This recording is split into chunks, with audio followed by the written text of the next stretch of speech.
ভাল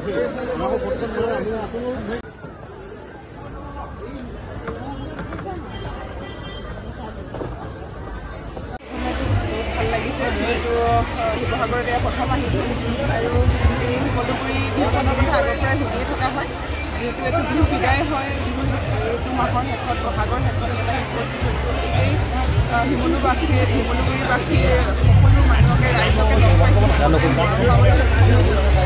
লগতে অসম পাবলৈ সক্ষম হৈছোঁ তাৰ বাবেও বহুত ভাল লাগিছে কাৰণ ৰাইজৰ মৰমৰ কাৰণে মই চাগে ক'ৰবাত নহয় ক'ৰবাত খেলি আছোঁ আৰু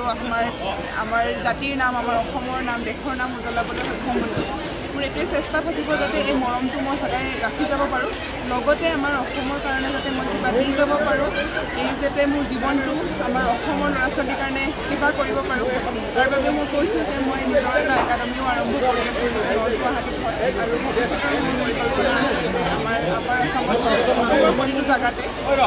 একাডেমি কৰাৰ বিষয়ে কাৰণ মই ভাবোঁ মই যোনটো জেগাৰ পৰা ওলাই আহিছোঁ এনেধৰণৰ আমাৰ অসমতো সকলো জেগাতে গাঁৱে অঞ্চলে বহুতো ল'ৰা ছোৱালী আছে যি তেওঁলোকৰ শক্তি আছে তেওঁলোকে কৰিব পৰা ক্ষমতা আছে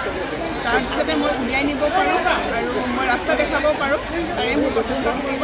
আৰু ইয়াৰ পৰাই সকলোৰ পৰা আশীৰ্বাদ বিচাৰিছোঁ যাতে এই বছৰটোত মই যোনখিনি মোৰ টাৰ্গেট হয় সেইখিনি যাতে পূৰা কৰিব পাৰোঁ আৰু অসমৰ বাবে যাতে কিবা কৰোঁ যিহেতু মোৰ একাডেমি আছিল একাডেমিৰ ইনগ্ৰেশ্যনৰ পাছতে মই নিজৰ খেলটো আৰম্ভ কৰিম কিন্তু বহুত দিন হ'ল কম্পিটিশ্যন খেলা নাই এইটোৰ কাৰণে ৰখি থকা হৈছিলে চ' নেক্সট ৱৰ্ল্ড চেম্পিয়নশ্বিপ আছে তাৰে প্ৰিপেৰেশ্যন চলি আছে নিজেই কৰি আছোঁ কিন্তু বাহিৰত গৈ ট্ৰেইনিং কৰিম চাগে নেক্সট মাহৰ পৰা আপুনি যিটো বক্সিং একাডেমি আৰম্ভ কৰিছে তাৰ পৰিকল্পনাৰ বিষয়ে কওকচোন কেনেকুৱা ল'ৰা ছোৱালীয়ে সুবিধা পাব হয় মই যিহেতু নিজৰ এটা সপোন আছিলে যে মই একাডেমি আৰম্ভ কৰাৰ বহুত বেছি ডাঙৰকৈ নহয় মই জানো যে বহুত বেছি ডাঙৰকৈ কৰিলে মানে মই ইমানখিনি কৰিব নোৱাৰিম কাৰণ মোৰ এইটোৰ ওপৰত একো নলেজ নাই বা প্ৰথম ষ্টাৰ্ট কৰিছোঁহে আৰু মই গাঁও অঞ্চলত কৰিব বিচাৰিছোঁ যিহেতু গাঁও অঞ্চলৰ ল'ৰা ছোৱালীখিনিক যদি এইটো এটা যদি সুবিধা দিয়া হয় তেওঁলোকে নিশ্চয় কৰিব পাৰিব কাৰণ মই ভাবোঁ আমাৰ অসমৰ ল'ৰা ছোৱালীৰ টেলেণ্ট আছে তেওঁলোকে নেচাৰেলি বহুত ষ্ট্ৰং হয় তাৰ বাবে যোনবোৰ গাঁও অঞ্চলতে মই চেণ্টাৰ কৰাৰ মোৰ পৰিকল্পনা আছে যিহেতু নৰ্থ গুৱাহাটীটো প্ৰথম ষ্টাৰ্ট কৰিছোঁ তাৰপিছত আমাৰ নিজৰ জেগাত মই এটা ভালকৈ কৰিম ভাবিছোঁ সকলো অসমৰ প্ৰতিটো জেগাতে কৰাৰ মোৰ পৰিকল্পনা আছে তাৰ বাবে সকলোৰে আশীৰ্বাদো বিচাৰিছোঁ যাতে সকলোৱে মোক সহায় কৰে যাতে এই সপোনটো পূৰা কৰিবৰ কাৰণে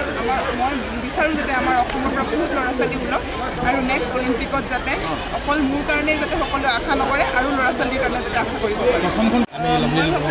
প্ৰথমখন ৱৰ্ল্ড চেম্পিয়নশ্বিপতে চাগে মই আৰম্ভ কৰিম যিহেতু মোৰ ৱেইট কেটেগৰীৰ অলপ ইছ্যু চলি আছে তাৰ কাৰণেও অলপ কৰিব আছে চ' যিহেতু জুলাইত আছে আমাৰ প্ৰথম ৱৰ্ল্ড চেম্পিয়নশ্বিপ তাৰ বাবে এতিয়া প্ৰিপেৰেশ্যন থেংক ইউ